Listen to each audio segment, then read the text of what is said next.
அனைவருக்கும் வணக்கம். இன்னைக்கு நான் உங்களுக்கு ஒரு அறிவான கதை சொல்ல போறேன்.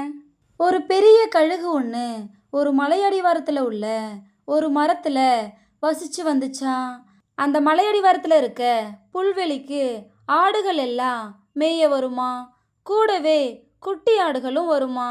ஒரு நாள் அந்த கழுகு ஆட்டுக்கூட்டத்தோட நடுவில் ஒரு சின்ன குட்டி ஆடு இருக்கிறத பார்த்துச்சான்.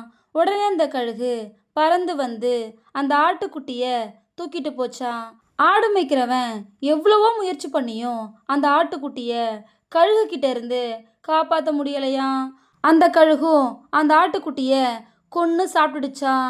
நடந்த எல்லாத்தையும் பார்த்துட்டு இருந்த ஒரு காகம், நம்மளும் அந்த கழுகு மாதிரி ஒரு ஆட்டுக்குட்டியை தூக்கிட்டு போய் கொன்று சாப்பிடணும் அப்படின்னு நினச்சிதான். உடனே பறந்து வந்து ஒரு பெரிய ஆடு மேலே உக்காந்துச்சான். அப்புறம் அந்த ஆடை தன்னுடைய காலால் தூக்குறதுக்கு முயற்சி பண்ணிச்சான். எவ்வளோ முயற்சி பண்ணாலும் அந்த காகத்தால் அந்த ஆடை தூக்க முடியலையா. அதோட கால் நகங்கள் ஆட்டோட ரோமத்தில் நல்லா மாட்டிக்கிச்சான். அதனால் அந்த காகத்தால் பறந்தும் போக முடியலையா. ஏற்கனவே ஒரு ஆட்டுக்குட்டியை இழந்ததுனால அந்த ஆடு மேய்க்கிறவன் ரொம்ப கோபத்தில் இருந்தானா.